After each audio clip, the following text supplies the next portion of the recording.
Having driven nearly every generation of Mustang, having owned 3 different Mustangs, we feel we might be qualified to have an opinion on this latest generation of Mustang, this of course being the 5-liter V8 GT model in premium trim. As the Mustang has gotten older, it's skewed a little more mature, it's tried to be a little more European. So today here on Rumblestrip.NET and 10-minute test drive, we're going to find out, does it stay true to its pony car roots? Has it skewed too far European? Is it even a good car? That's what we're going to find out next.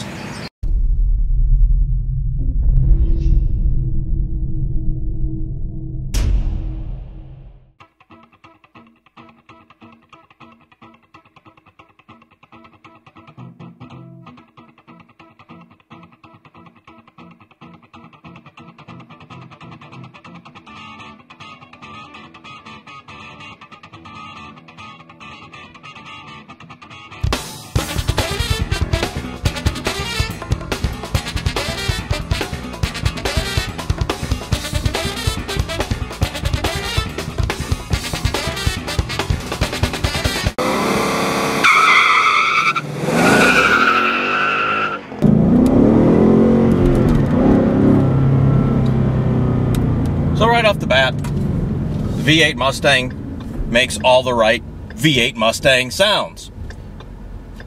And there's something that's kind of interesting that we've seen from the aftermarket. That if you want to make it sound better, you don't really need to do an aftermarket exhaust per se. All you really have to do is remove the mufflers and let the catalytic converters do all the muffling. At that point, it sounds just like you've put an aftermarket exhaust on. You don't have to worry about any of the droning that you tend to get from aftermarket mufflers, but you do get a lot of that muscle car sound, which is exactly what you want. Now, if you don't want that, and you just leave the exhaust as it is, it's good. You get, you know, enough sound, maybe like a little more, but the nice thing is you can cruise down the highway and it's not obnoxious. It's not tiring. So, right off the bat, you know, it's a reasonable compromise for a production car. Overall, when you first get in here, it feels familiar, yet it feels much better. The upgrade in the quality of materials is significant and noticeable immediately. That's not to say that there aren't some materials in here that you kind of look at and go like, yeah, okay, well, whatever. But understanding that it starts out as a $22,000 car and kind of goes up from there, you know, you have some limitations of what you can and can't do. The cockpit feels, like I said, familiar, especially if you've driven the last generation. But the upgraded materials are nice. The gauge cluster is nice. It's easy to read. Depending on how you option it, you can get, you know, a number of different colors and even customize some of those colors. So, you know, it's kind of cool. This is the premium version, which is not the version that if we're ordering it, we would get.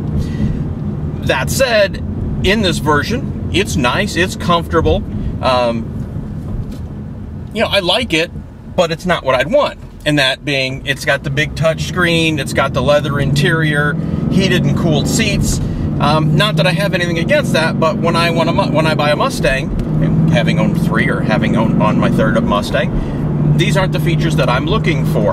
I'm trying to keep it as simple as possible, the weight down, you know, but if you want something that's more quote-unquote luxury GT, then this is the options package you want. Heated seats, well, haven't used the heated seats, but I've used the cooled seats. They work fairly well. The automatic climate control works good. You know, the seats are comfortable.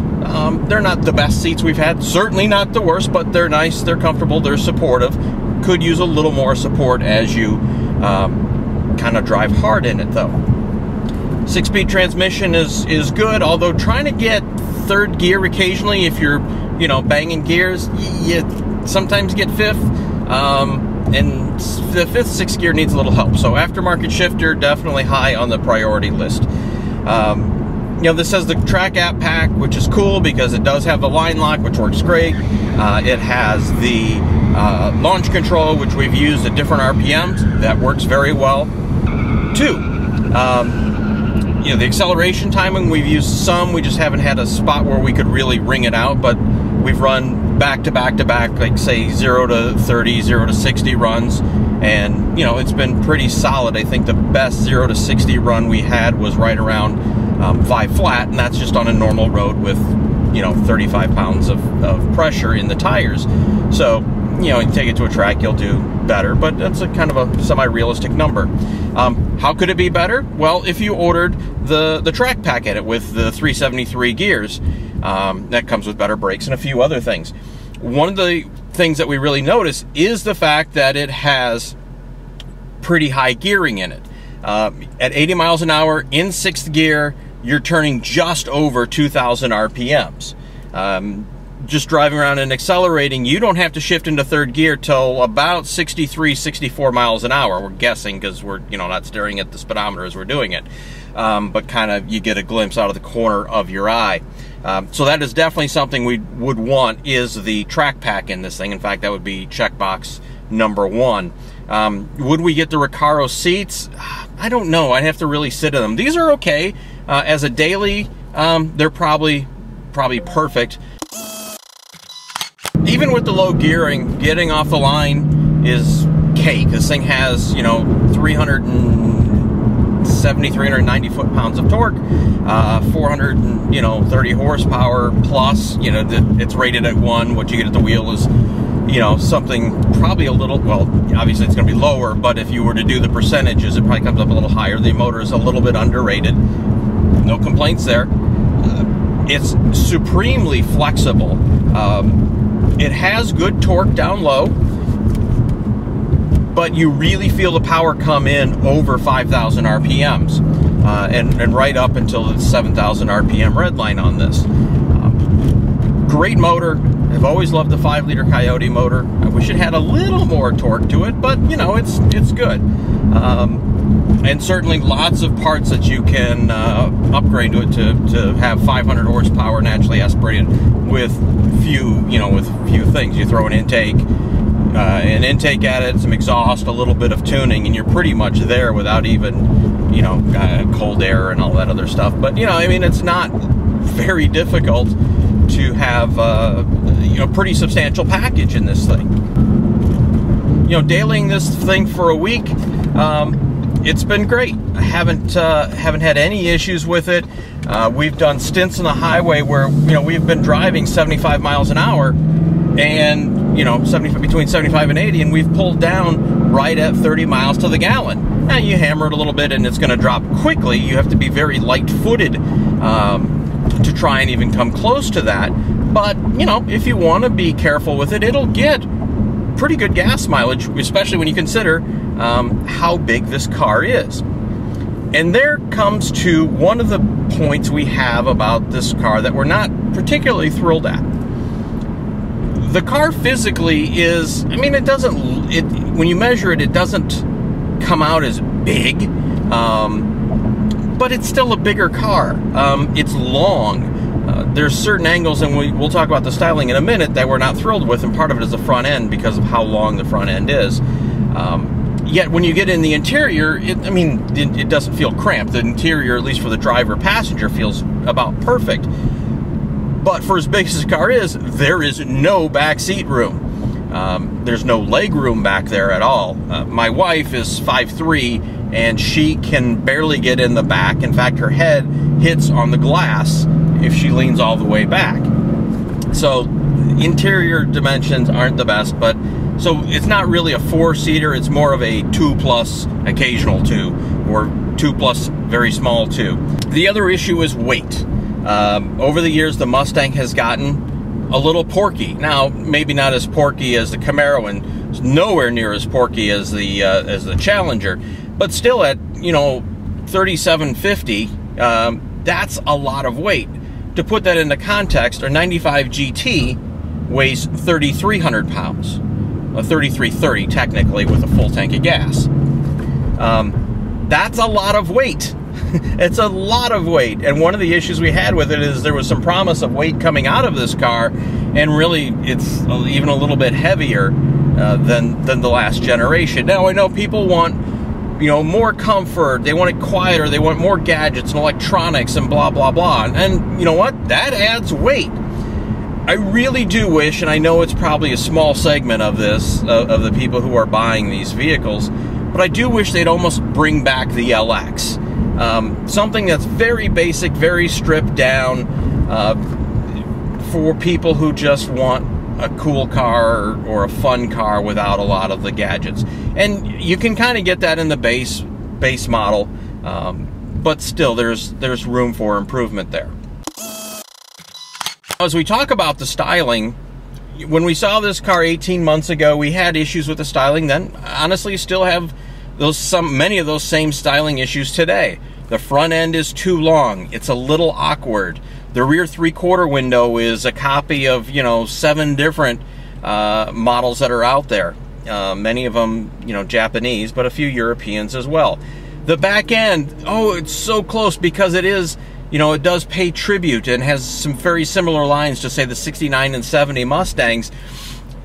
Yet the ass from the, you know, for the back part of it, the ass end of it, from certain angles, it looks like it has a droopy ass. Like if they could have brought it up a little more or done something with how the how it filters back off of the B pillar there, I think it would have been just a little bit better. But I mean, it is so close. And from certain angles, yes, it looks really good. I mean, we can walk around this thing and say, yes, that's a good angle, that's a good angle. Oh my God, that's horrible.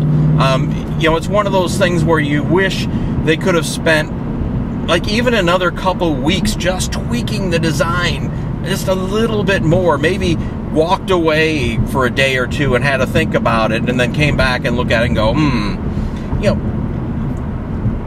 it's one of those things of I'm not looking for it to be retro. I'm not. In fact, I was sort of looking for it to make a break from the retro and come into a new era. And yes, it has many retro styling cues without being beholden to it. But it's like they couldn't decide, well, do we go too retro, too neutral? You know, they're trying to walk that line, and I think by trying to make too many compromises, it just didn't work out. Pricing on this thing, as it sits right now, and again, this is not how we would option it, $42,500, which is a good chunk of change, no two ways about it. Is it worth $42,500? Probably. Just the way we would option it, and trust me, we spent enough time on, you know, the online configurators, figuring out the way we want. We can get it for about 30, you know, MSRPing right at about 36, and at 36, it's a no-brainer. You know, then there's maybe not quite yet, but probably within 6 months as the demand starts to drop off a little bit from the early adopters. You know, there'll be incentives and things like that. Living in the Metro Detroit area, there's enough discount plans available that I could probably walk into a dealership and get the exact car that I want for somewhere between 32 and 33. And at 32 to 33 grand, it's like, you know, shut up and take my money kind of thing. So good value in the lower models, yes. Or in the less option models, yes. As you option it up, you know, that's a little bit harder of a take. You know, how does it compare against the Challenger and the Camaro? Well, the Mopar people will tell you there's not a pony car. You know, it's more of a luxury grand touring car, and that's, you know, it's actually a fair point because it's physically much larger. It's, you know, 700 pounds heavier. So yeah, that's no joke. As far as the Camaro, well, the new one just debuted the other day, and that's going to be interesting because actually they made that smaller and lighter. So that's actually going to be a much closer comparison than maybe it had in the past. We will see. We'll get to drive that car in a few months once it starts to spool up in some pre-production vehicles. Overall, do I like this? Yes. Is it everything I hoped it would be? Not even close. Would I spend my own money on this being a Mustang fanboy? Admittedly. Man, I gotta think about it, and I'm honest with you. There are so many things that I like about this vehicle. The fact that it's quiet when it needs to be, that it drives really well, that you could daily it. you know, traction control and things like that, throw on a set of winter tires, and even with V8 and the Michigan winters, you'd be okay.